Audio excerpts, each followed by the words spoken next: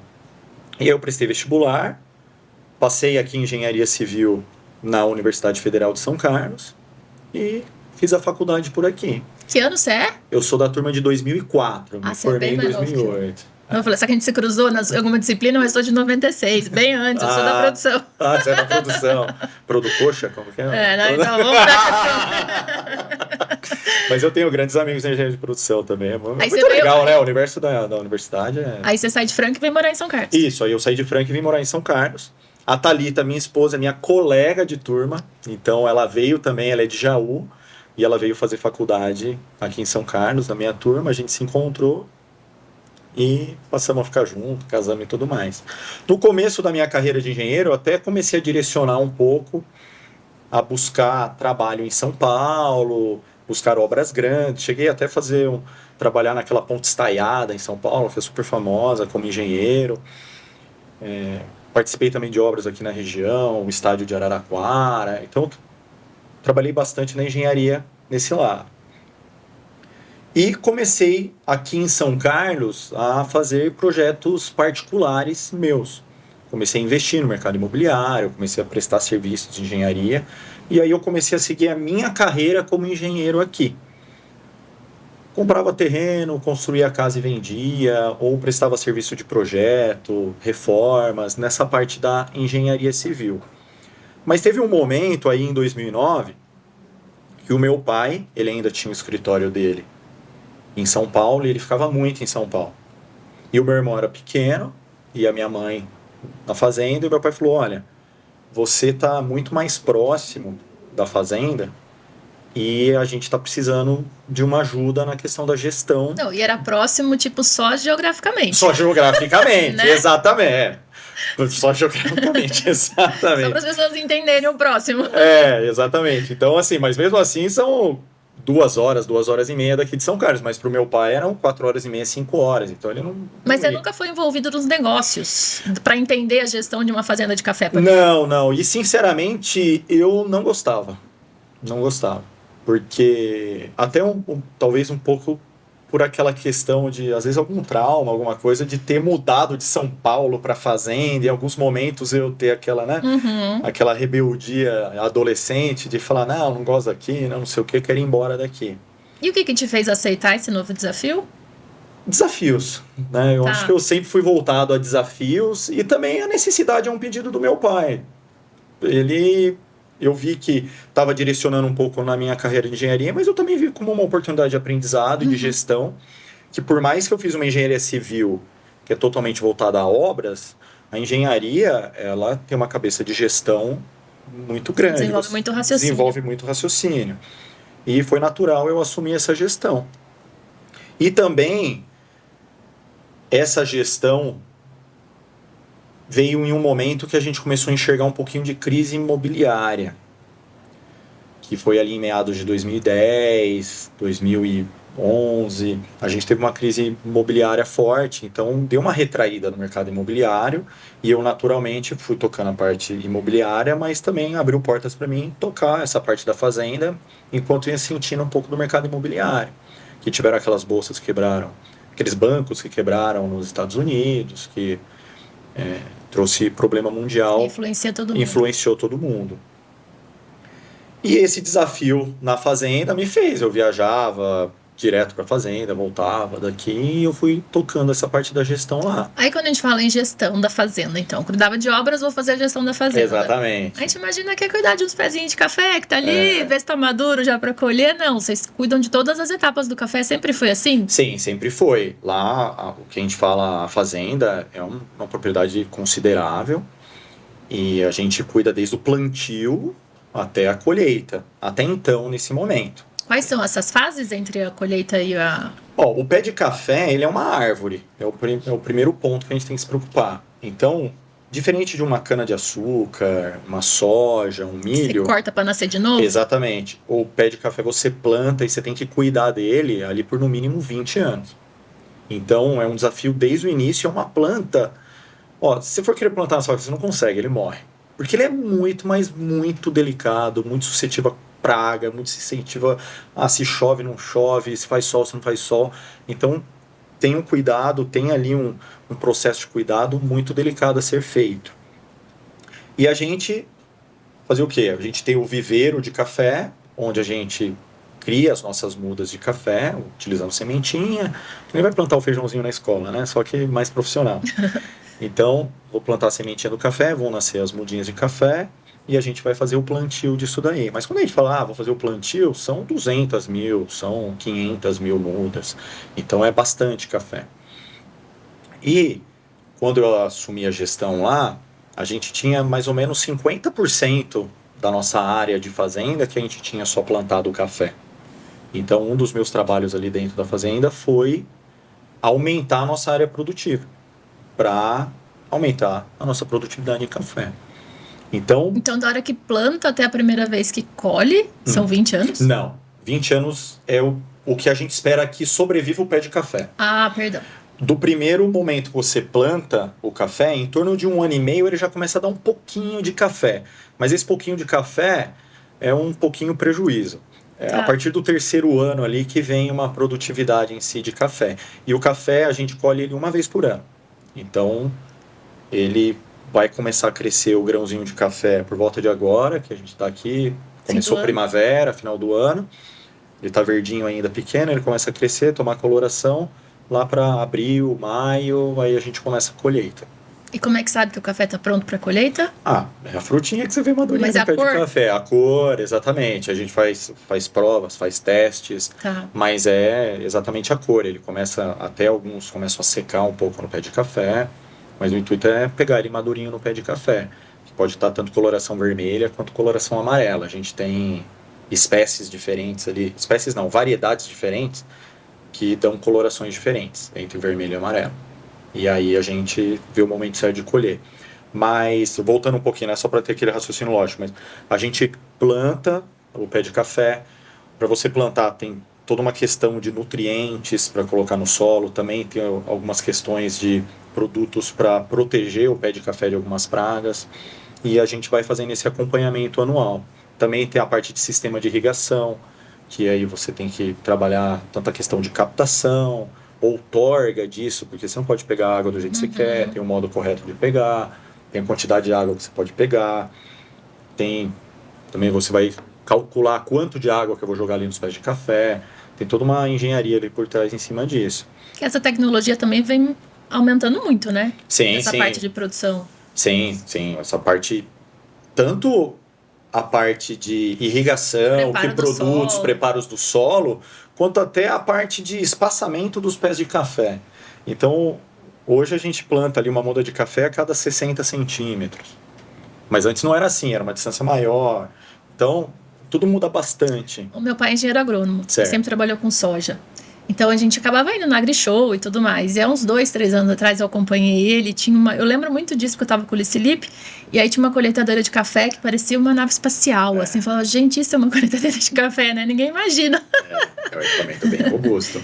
Ele é um equipamento que ele passa por cima do pé de café e ele agita. Parece aquela ducha de lavar carro do posto de gasolina. Parece uma ducha de lavar carro, só que o intuito é ela ir agitando e derrubando os grãos de café. E ela mesma embaixo vai pegando o que vai caindo. E essa colheitadeira faz esse trabalho. É um equipamento muito importante de se ter e também um investimento bem considerável. Mas hoje faz parte, ainda mais com os problemas de mão de obra que a gente tem. É muito importante você ter esse tipo de equipamento.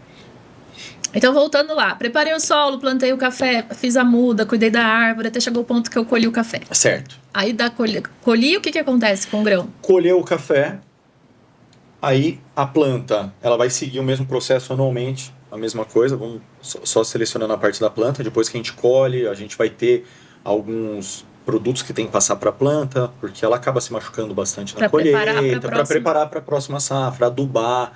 Então, aí a planta vai seguindo isso anualmente. O café, depois que a gente colhe ele, a gente tem que secar ele.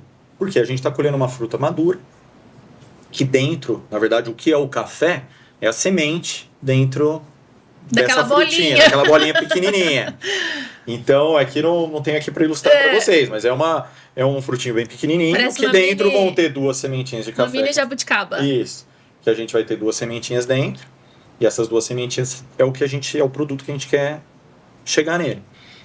Aí a gente tem que secar esse grão de café e a gente vai passar por equipamentos que a gente chama de benefício do café, que são equipamentos para descascar. Então, o primeiro equipamento que a gente passa ali é para descascar. Então, descascou, aí eu separo o grãozinho de casca de café. Aí depois a gente tem outros equipamentos que separam, chama mesa densimétrica, por exemplo. Ele, por vibração e por ventilação, você consegue separar grãos pequenos e quebrados de grãos inteiros e saudáveis. Aí depois você tem um equipamento que é a peneira. A peneira vai separar por tamanhos de grãos de café. Então, quanto maior o grão de café, mais nobre. Quanto menor o grão de café, menos nobre. E a gente tem também no final um equipamento que é uma selecionadora eletrônica, que ela consegue identificar por cor se tem algum café defeituoso ali no meio. Então, por mais que eu tenha um grão de café grande, bonito, inteiro, na hora que você passa ali, ele está verde, por exemplo, esse é um grão defeituoso, né? Pode ficar verde. Então, a selecionadora eletrônica tira. Se é um grão que está mofado, ou se é um grão que ele ficou preto, também seleciona e tira fora. Isso daí a gente chega no final e separa em tipos de café. Porque todas essas seleções a gente tem mercado para isso. A gente tem tantos cafés inferiores, que viram aqueles cafés de mercado que a gente chama de cafés tradicionais, quanto os cafés de grão maior, que a hora que você faz ele, você prova a bebida dele, tá com uma bebida doce, melhor, ele vai para a linha que a gente chama de cafés especiais. E aí, nesse meio, a gente acaba trabalhando a comercialização disso. Com faixa de preço Com referente faixa a cada de um preço, deles. cada um deles. E mercados também que buscam cafés diferentes. Então, por exemplo, o Japão é o melhor do melhor do melhor, ele quer esse. Aqui na América Latina é preço. Então, eles buscam um café mais barato mesmo. Aqui no Brasil e Colômbia, que são produtores de café, eles até o mercado buscam um pouco de qualidade. Mas tem outros mercados, é preço mesmo de combate. Então, acaba indo café mais inferior, mais tradicional, que é o mercado que acaba levando. E aí na fazenda a gente faz um trabalho bem voltado à qualidade, porque além de todas essas características que eu passei, o tamanho do grão de café, se tem alguma sujeirinha no meio, isso daí também é separado.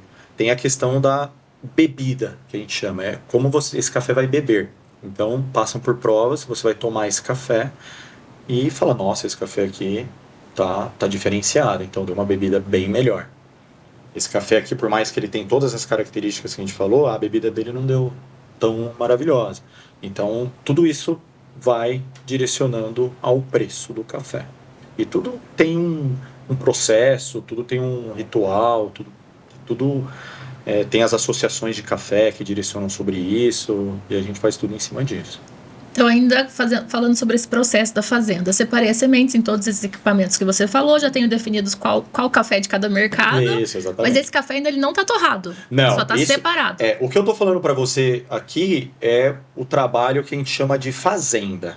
Aqui então da fazenda agro. ele sai desse jeito. Da fazenda ele sai desse jeito. Então a gente vai separar dessa maneira e você pode armazenar em bags de 1.000 quilos, você pode entregar ele a granel ou colocar nas sacas de café, aquelas famosas sacas de café de 60 quilos, que é onde você vai armazenar isso e vai vender. E a durabilidade dele para não perder qualidade, até quanto tempo você consegue armazenar? Olha, quando a gente está falando de café especial, ou café top de linha, existem até embalagens próprias para ele. Porque vou falar só um parênteses aí sobre café especial. Hoje existe uma escala internacional que você pontua o café de 0 a 100 pontos. Onde acima de 80 pontos, ele é considerado um café especial. E isso vai ser todas essas informações que eu te falei e também com relação à bebida do café. Um café especial, naturalmente você vai acabar colocando ele numa embalagem que ela é até vedada com plástico, velada para não entrar luz, então ela tem uma proteção maior para não perder qualidade. Agora, os outros cafés, ele já é um café que não tem tanto essa preocupação da bebida, ele é mais com preocupação a defeitos físicos do café. Aí a gente coloca ele em saca de café, bag. Ele, por mais que ele vá perder minimamente a qualidade ali, ele não vai mudar de categoria. Mas o que é importante, a comercialização desse café acontecer antes da próxima safra. Porque no momento que entra a próxima safra, esse café da safra anterior perde valor. Tá. É que nem um carro. Lançou o novo, aí perdeu o valor a outro. Perde um valor absurdo? Não. Mas vale menos do que o da safra nova. Já o café especial, vou dar um exemplo. Mesmo nessas embalagens que protegem bem, se eu tenho um café de uma pontuação 86 pontos, que é um café com uma pontuação ótima, nessa embalagem, se for deixar ele ali 1 ano, por exemplo, é capaz de ele perder uns 3, 4 pontos. Ele já cai para 82 pontos. E aí vai perder valor, porque um café de 86 pontos é um café muito caro. O café de 82 já é um café especial, mas normalzinho. Essa classificação internacional que você fala que vai de 0 a 100, é semelhante ao da BIC também? Porque a gente vê no mercado vários selos, e eu queria que você falasse um pouquinho sobre isso, certo. E a gente volta para a fazenda. A gente vai comprar lá, tem o selo de café tradicional, aí tem o selo do especial, o selo do gourmet, o selo do extra forte. Aí eu falo, gente, sabe que isso é verdade? Aí a gente que não entende de café já não entende muito a classificação, né? Você podia explicar a diferença do tradicional, do especial e do gourmet, por exemplo? Na linha de café, a BIC, o que ela é? É uma associação da indústria. Então, ela vai analisar o produto final industrializado ali do café. Lógico que ela vê da matéria-prima que foi utilizada. Mas a BIC, ela separa principalmente em 3 tipos de café. O café tradicional, o café superior e o café gourmet. Ela nem comenta de café especial, porque não é know-how dela. Ela vai até o café gourmet. O que ela faz, na verdade? Ela é uma segurança... talvez o que eu falo vai bater um pouquinho, vai polemizar um pouco. Mas é assim, quem trabalha com café especial nem se preocupa com a BIC. Porque está em outro patamar que a BIC nem avalia. Eu vejo o café, a BIC, hoje um selo da BIC, mais para garantir para o consumidor que, tipo, olha, ali dentro tem café mesmo. Tá. Porque hoje a gente tem diversos casos de a pessoa comprar café e é milho, tem um monte de coisa misturada. Então a BIC, ela protege disso. Porque no café tradicional, ela vai falar quantos % de impureza pode ter. Ela vai falar, da matéria-prima... Vou ter que voltar um pouquinho. Tá. Para falar das espécies do café. Porque a gente tem 2 espécies principais de café, tá? O café arábica e o café robusta.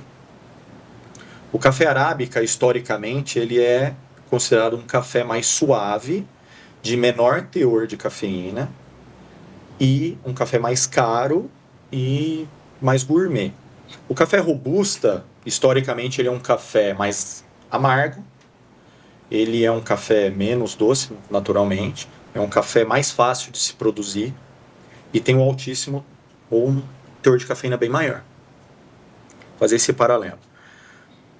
A BIC, por exemplo, no café tradicional, ela estipula percentuais máximos que você pode ter do café robusta, por exemplo. Ou pode ser 100% robusta, não tem problema, para ser tradicional.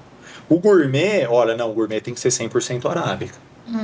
O superior, não, pode ser meio a meio. Então, ela coloca algumas regras ali no meio, que para você ter o selo da BIC, você tem que seguir aquelas regras. E aí ela vai proteger o consumidor, vai dar um pouquinho mais de transparência para o consumidor ou tranquilidade segurança. No momento que vê o selo da BIC. Mas a gente está falando de cafés mais de combate, supermercado, esse tipo de produto. Porque existem, querendo ou não, a gente é produtor de café, a gente trabalha com qualidade, mas cara, tem, sei lá, milhares, milhões de produtores de café no Brasil. O Brasil é café. Então, qualquer pessoa pode ir lá e começar a torrar um café e vender. Mas assim como o vinho, o resultado final, por mais que sejam vinícolas vizinhas, certo. O sabor do vinho fica diferente. O café é provavelmente igual também, então. O café segue muito, a gente pode usar até o mesmo termo, porque no vinho eles usam o terroir, né? Esse tipo de coisa. Mas o café tem isso com relação à região. Mas o processo, tanto de cuidado da lavoura de café, como esse pós-colheita, tudo isso impacta muito no resultado que você vai ter do café que você vai servir. Então, posso ter uma lavoura maravilhosa ali, ó, do lado da nossa fazenda, tem um produtor de café que todo ano ganha prêmio porque o café dele é excelente. Tudo bem, a gente planta do lado. Mas se você não tiver um cuidado no adubo que você usa, no adubo que você usa, no manejo ali pós-colheita, se você seca o café direito, sequei muito, sequei pouco, ou sequei errado, sabe? Separei, descasquei, quebrei grão de café, não armazenei direito, tudo isso vai afetando a qualidade no final do café. Então, claro, a gente tendo o mesmo clima ou a mesma região, a tendência é que seja próximo.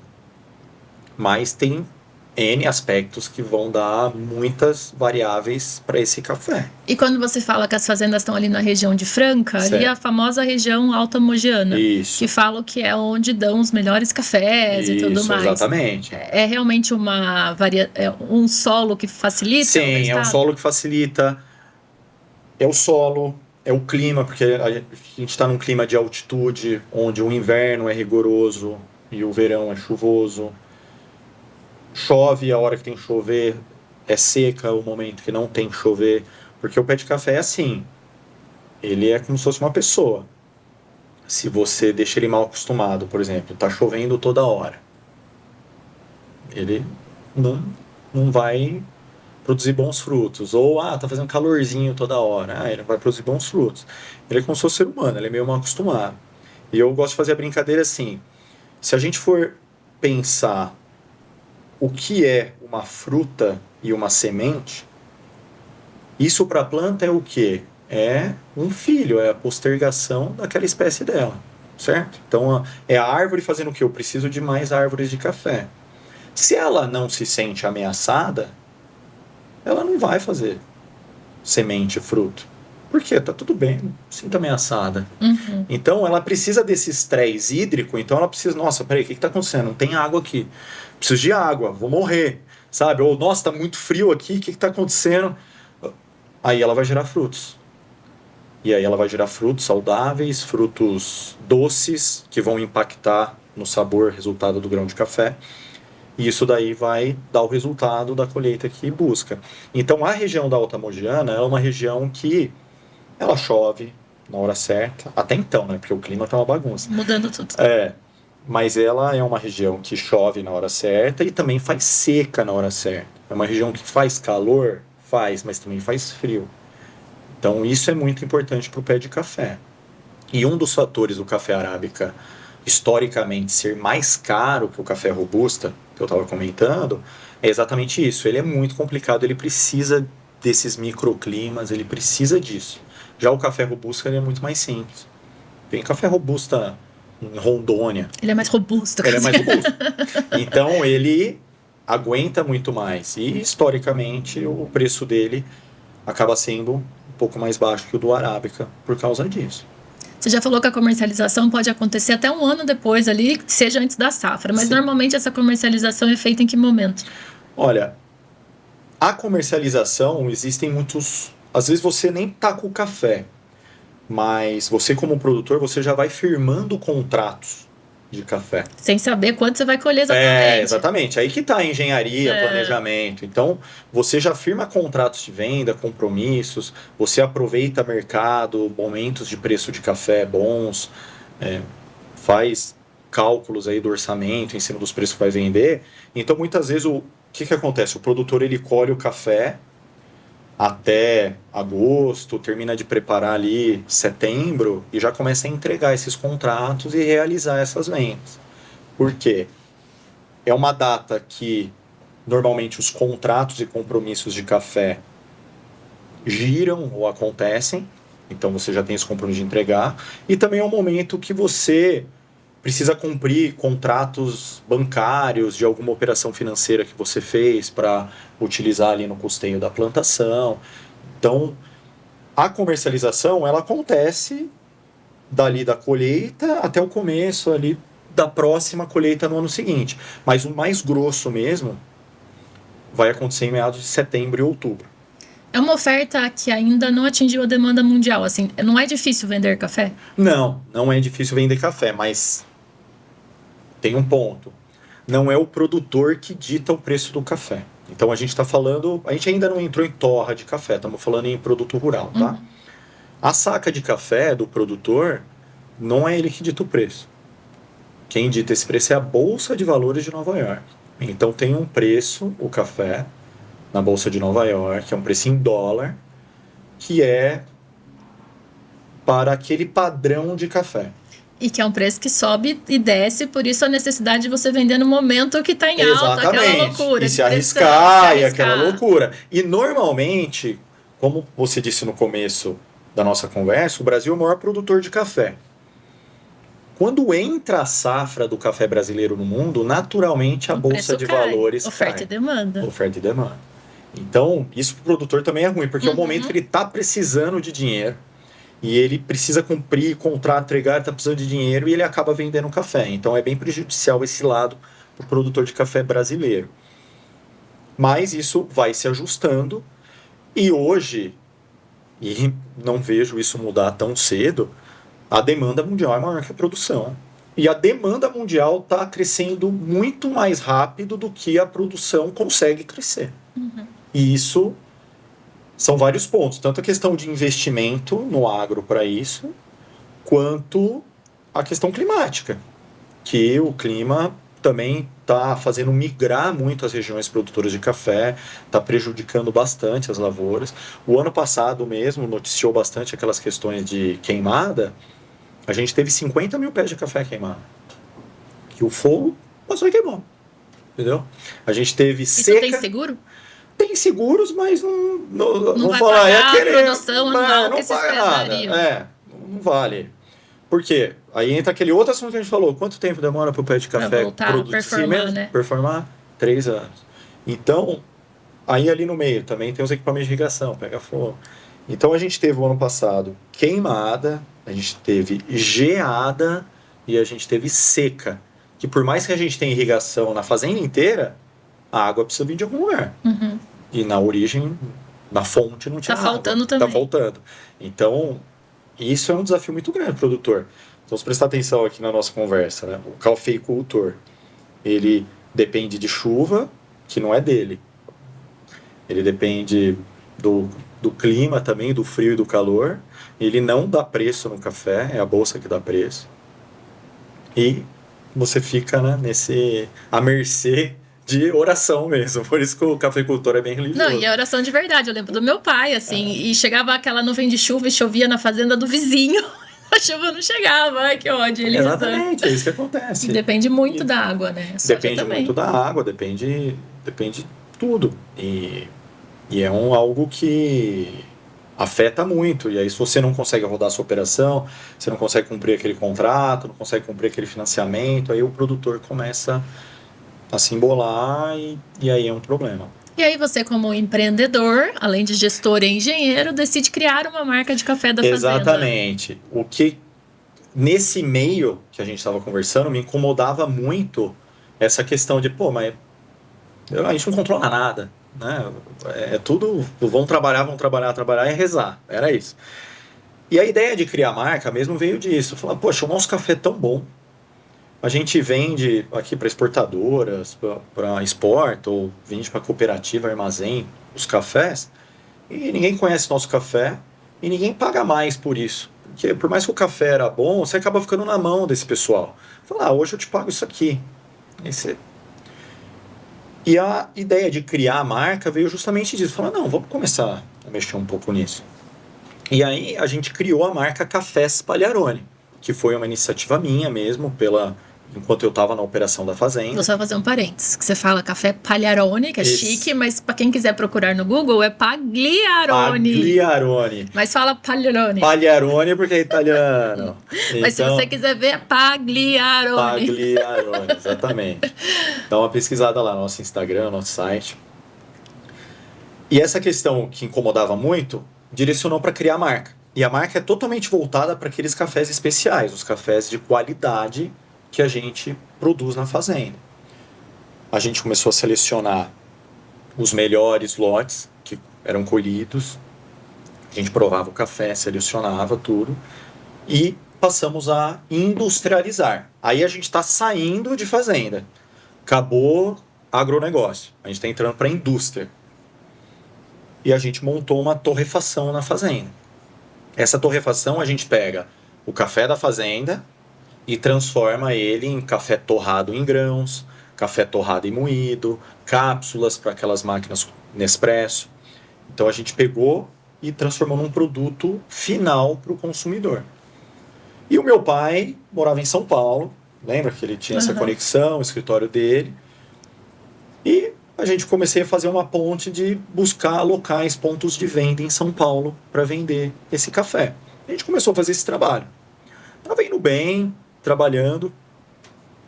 E no meio tempo eu comecei a fazer esse trabalho em Ribeirão Preto também, de buscar locais para vender o café, para revenda, consumidores finais, empórios. Porque o supermercado até então, até hoje, é bem difícil você entrar com um produto diferenciado, especial, quando você tem um café muito mais barato na gôndola. As pessoas, o que vende mais é aquele café mais barato, e isso é natural. Então a gente buscava bastante empório, buscava bastante casa de produtos importados e colocava esse café lá. Ou até alguns escritórios, alguns locais que queriam um café diferente. E aí a gente continuou esse trabalho em São Paulo, Ribeirão Preto. E eu participava de um grupo de empresários em Ribeirão Preto. E nesse meio tempo eu fazia bastante degustação de café quando tinha eventos de empresários. Que grupo que era? LID. LID Famoso Ribeirão LID. Preto, é. E eu sou muito grato ao pessoal do LID. Não, acho que todos esses grupos fazem muita diferença. Fazem muita diferença. E em um evento do LID, a maioria dos eventos eu colocava, tem aquele momento de networking antes. E em um evento do LID, a maioria deles a gente levava o café para fazer degustação, para todo mundo que estava ali. E teve um evento que a gente estava, que era um evento que foi o secretário de São Paulo fazer uma apresentação. E aí foi toda a bancada do prefeito de Ribeirão Preto foi lá assistir essa palestra, esse evento. E ali no meio estava o pessoal da Secretaria de Cultura. A secretária de Cultura estava junto, o prefeito também. E eles falaram, Marco, a gente tem um ponto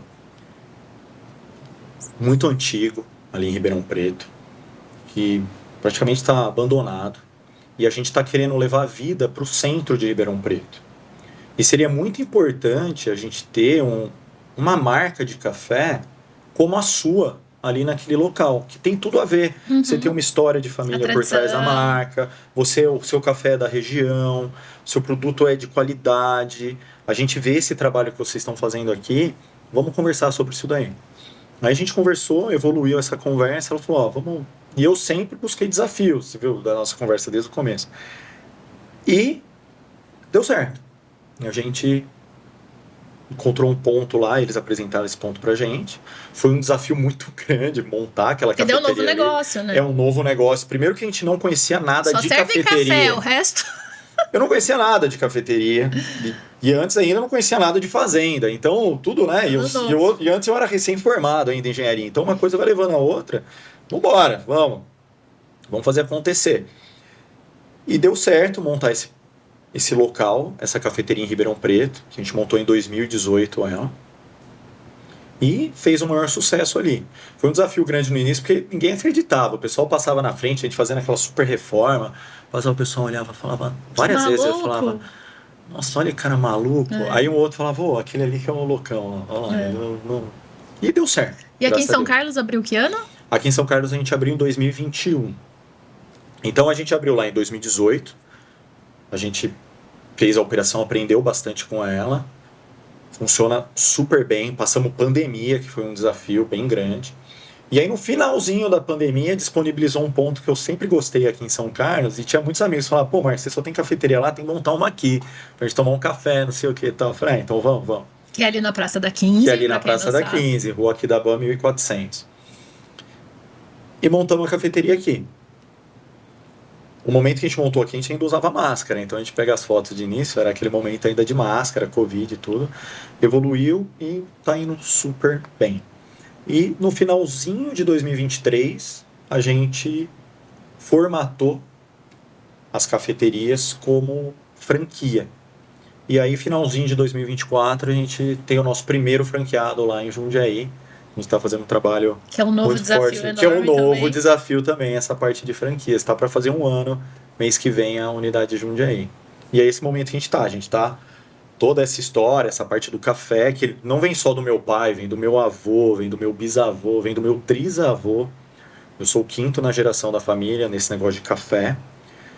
Eu não gostava de fazenda e assumi o desafio, abracei o desafio, e hoje a gente está expandindo como franquia, e o momento que a gente está é de fazer prospecção mesmo de novos franqueados que queiram entrar nesse negócio e seguir esse sonho com a gente. Vamos falar mais sobre isso, mas você me deu a deixa do desafio, então agora chegou o momento do nosso Perfeito. desafio do programa, que é você escolher 3 peças de quebra-cabeça que estão sobre a mesa, as 3 palavras que mais fizeram sentido na sua trajetória até aqui. Eu vou passar recado de patrocinador e eu volto saber quais peças você escolheu. Então pode mexer, pode bagunçar, pode pegar a peça que você quiser aí, que eu já volto para saber. Mais do que uma loja, a Jabu é uma experiência completa. Com quase 40 anos de mercado, ela une tradição, variedade e acolhimento para transformar cada detalhe da sua obra ou do seu lar. Lá você encontra material elétrico, hidráulico, iluminação, decoração e bem-estar das melhores marcas e com uma equipe que entende muito do que faz. Para construir ou para reformar, a Jabu é o local certo, onde você encontra tudo em um só lugar. Entre em contato pelo QR Code ou acesse www.jabu.com.br. Jabu, tradição e confiança que atravessam gerações. Que o networking profissional pode te levar a resultados extraordinários, você já sabe. E se você estiver em um ambiente que, além de te promover networking, ainda te oferece muito conhecimento, aprenda, cresça e gere ainda mais resultados. O BNI, a maior rede de business e networking do mundo, oferece o BNI Business Builder, uma plataforma online de aprendizagem global, criada especialmente para quem quer ir além. Lá você vai ter acesso a treinamentos, vídeos, podcasts, webinários e muito mais. Quer desenvolver suas habilidades e aumentar o faturamento da sua empresa? Entre em contato agora mesmo, www.bnibrasil.com.br. Na Latina Eletrodomésticos existe um valor que está acima de todos, o compromisso. Um compromisso que desde 1994 se reflete diretamente nos consumidores. Cada produto é idealizado para atender às necessidades das famílias brasileiras, tornando a vida mais prática, confortável e simples. Mas a dedicação da Latina não para no momento da compra. A marca garante a qualidade em cada detalhe e também tranquilidade no pós-venda, sempre oferecendo o suporte necessário. Porque escolher a Latina é escolher a segurança de um compromisso contínuo com a sua satisfação e bem-estar. Latina, seu momento, nossa Eletro. Você já ouviu falar no lançamento Unique Tower by Ergil? Um empreendimento comercial moderno com 18 andares. No térreo terá um mall e no primeiro andar um boulevard, que pode receber restaurantes, cafés, academias e muito mais. As salas comerciais começam com 34 metros quadrados, algumas com varanda. E ainda tem as lajes corporativas de 530 metros quadrados. O projeto ainda conta com andar multiuso, com sala de reunião e espaços de descanso. E mais 7 elevadores de última geração. Se interessou? Quer mais detalhes? Entre em contato com a imobiliária Cardinale e saiba mais. Conseguiu escolher as peças? Difícil pela quantidade aqui. Por isso que é um desafio. O desafio já é escolher já. Mas Pedi tá pra você ótimo. mostrar a primeira peça Vamos e explicar o mostrar porquê. a primeira peça, networking. Eu sempre fui daquele lema: diga-me com quem tu andas, quem direi Quem és? Quem és. E o networking, ele sempre me trouxe coisas boas e sempre me trouxe oportunidades. E a gente já conversou aqui por algumas delas, e a principal mesmo foi fazer parte ali do lead, de fazer um networking, de se encontrar com o prefeito, com a secretária. Se não fosse isso, talvez não existiria a unidade de Ribeirão. Exatamente. Puxou as outras. Exatamente. Se não fosse também o network, por exemplo, do meu pai lá em São Paulo, com alguns empórios, alguns pontos que a gente tinha para vender café, também talvez já tivesse parado ali antes, na hora de torrar o café. Então, o network ele é muito importante, porque é o momento de você sair daquela sua zona. Você fica naquela correria no seu dia a dia e tem muita coisa para fazer? Tem muita coisa para fazer. Mas ter alguém de fora, com ideias de fora, ou o momento de você ter essa reflexão de alguém com outro ponto de vista, de um outro negócio totalmente diferente, vai fazer a diferença no seu negócio. Se você conseguir aplicar isso, vai ser o diferencial. Concordo 100%. Eu falo que esse momento do network é aquele momento que você aperta o botão aprendizado, né? Exatamente, tipo, escuta. Exatamente. Eu adoro, eu adoro. E a próxima peça? A próxima é determinação. Isso aqui é fato. O sucesso não vai vir. Ah, fiz um network, eu montei um negócio. Ó, baixa a cabeça, trabalha, vai, acredita, tenha muita determinação, muita garra. Vai ter momentos que você vai falar, nossa, cara, o que eu fiz? Eu socorro, quero minha mãe. Vai. Determinação. E precisa. Para o negócio dar certo, precisa. E a última? E a última é liderança. Liderança pelo seguinte, você não vai fazer nada sozinho. Você precisa de pessoas. Então eu falei muito aqui, a nossa história é café, é café, é café, é a planta café, é o café torrado, é o grão, é não sei o quê. Mas no final das contas, as pessoas vão em nossas cafeterias não necessariamente pelo grão de café. Porque o café, a gente tem toda uma história por trás, tem todo um material muito legal por trás. Mas a liderança em trazer a sua equipe para o negócio, de treinar a sua equipe e fazer com que ela abrace toda essa sua história e entregue essa experiência para o cliente, esse é o desafio bem maior. É porque hoje em dia está muito mais, né? Entregar a experiência do que o produto. É lógico que o produto tem que ser excepcional também, se não se sustenta. Mas se você não levar essa experiência junto... Exatamente, mas eu faço uma brincadeira sempre, eu falo isso nos treinamentos. Olha, se você vai num lugar e a pessoa te entrega o melhor produto, o melhor café do mundo e te atende mal... Cara feia. Cara feia. Você nunca mais volta lá, você esquece o produto, não importa o produto. Agora, se você vem aqui, você taca a xícara de café na cara do cara e você tem aquele atendimento especial, eu tenho certeza que ele volta, ele ainda vai dar risada do que você jogou na cara dele do café. Então, tudo é experiência, mas voltado às pessoas. Então, por isso que eu escolhi essa palavra liderança. É o desafio de você ser essa liderança para a sua equipe e fazer com que ela consiga levar ou transformar toda essa história que você tem, esse trabalho que você tem, que não foi fácil, que você teve muita determinação para fazer, que veio lá daquele networking que você conquistou, que você conseguiu.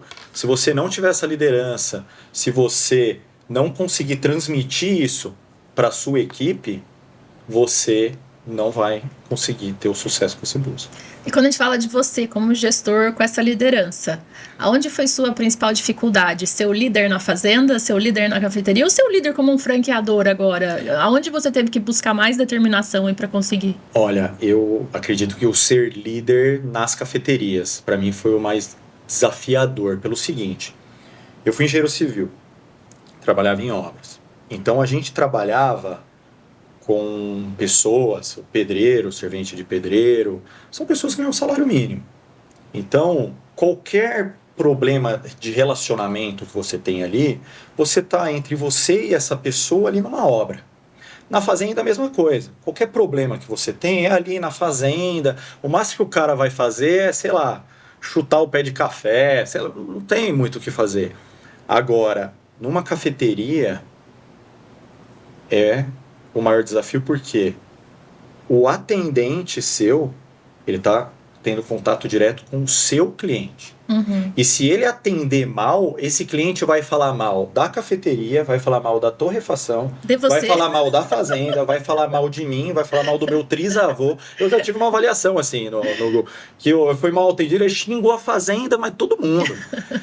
Então, esse é o maior desafio, porque você tá com a sua equipe tendo contato direto com o seu cliente, diferente das outras profissões ou dos outros momentos aí, que é lá na lavoura de café, que é lá no meio da obra, ou até com o franqueado. O franqueado você está tendo contato direto com o franqueado, não é com o cliente, é diferente. Então, para mim, o maior desafio é esse, ter essa liderança junto à equipe que trabalha nas cafeterias. E aí a gente está indo já para os últimos minutos do programa. Eu queria trazer uma reflexão assim sua de qual é o papel do café na sociedade, na cultura e de tantas nações. Olha, eu acho que o café ele é muito mais que uma bebida. Ele é o que a gente busca oferecer nas nossas cafeterias. É levar essa experiência. Às vezes é um momento que a pessoa está buscando uma tranquilidade e tomar algo prazeroso no momento tranquilo dela. A gente já teve muito em Ribeirão Preto, vira e mexe a gente recebe mensagem, olha, eu vou pedir a minha namorada em namoro, e eu quero fazer aí na cafeteria, tem como organizar? Então tá vendo, é momentos de amor, momentos em família, momentos de tranquilidade que busca. E reuniões de trabalho, às vezes, né, que precisa do café ali. E isso é muito gostoso, isso eu digo para você que eu sempre tive aquela dificuldade, parte de fazenda que eu comentei, né? Não gostava muito e tal, mas isso da cafeteria me trouxe a entender a responsabilidade com relação ao café e a responsabilidade com relação a levar essa experiência para o cliente, porque ele está ali não simplesmente para tomar a xícara do café, ele está ali para ter o momento dele, seja sozinho, seja em família, seja o seu cônjuge, seja na alegria para comemorar alguma coisa, ou seja na tristeza, que está triste com alguma coisa, mas a gente está ali para atender e levar o nosso melhor. E aí, quando a gente fala nessa taxação do Trump contra o café e tudo mais, aquele o café e os americanos desesperados, como assim o café chegou a influenciar vocês? Não influencia pelo seguinte, aquele momento que a gente falou, a demanda mundial é maior do que acaba a oferta. Indo para outro lugar. Se a gente não vai entregar café para os Estados Unidos, por exemplo, vai comprar de outro lugar e a gente vai ter que atender aquele mercado buraco que ficou. Então, o que está acontecendo, na verdade, é os americanos estão ficando sem café brasileiro para tomar. Então, aí vai da questão do mercado lá entender, falar, pô, o café brasileiro é um café de qualidade, era interessante estar aqui, mas com relação ao mercado, posso te dizer que mexeu minimamente com a Bolsa de Valores e com o preço do café. Porque se os Estados Unidos não for comprar, outros países vão comprar. E você mesmo falou no começo do nosso bate-papo, o Brasil é o segundo maior consumidor de café já também. Então, os Estados Unidos é o primeiro, tudo bem, mas o Brasil é o segundo. A China está deixando de tomar chá para tomar café. Então, e o que vai acontecer, né, quando eles pararem com o chá? Tá faltando café no mundo. Então, não é algo que para o café é um problema. Um parênteses aqui só, tá? Não é algo que para o café do produtor rural é um problema. Mas para a indústria do café, aí sim é um problema. Porque se pega grandes marcas... Hoje a gente não exporta produto acabado. A gente exporta só o café, a commodity agrícola. Mas pegar algumas grandes marcas, Café Pilão, Três Corações, eles têm um mercado nos Estados Unidos de café industrializado. Aí isso daí é um problema para eles. Porque aí a marca, eles já fizeram um trabalho de marketing lá. E não é fácil começar de novo, Não é fácil começar de novo e o produto deles está chegando 50% mais caro lá. Quero te agradecer pela aula sobre café, sobre empreendedorismo. Que venham passou rápido. Você viu? Que os desafios venham mais na sua vida, que você é movido a isso, né? E que seja um crescimento aí. Tá ótimo. Então, muito obrigado, agradeço o espaço, gostei bastante. Vamos continuar a conversa aqui. Só tinha 1 hora de apresentação, agora... Parece bastante, voa. Bastante. Pedir para vocês, então, seguirem lá, busquem pelo Café Pagliarone nas redes sociais, né? Pagliarone, italiano. Pagliarone, assim, ó. Sigam também Quebra-Cabeça do Sucesso nas redes sociais, Facebook, Instagram, TikTok, YouTube, Spotify. E a gente se vê, então, em breve na próxima peça desse nosso Quebra-Cabeça.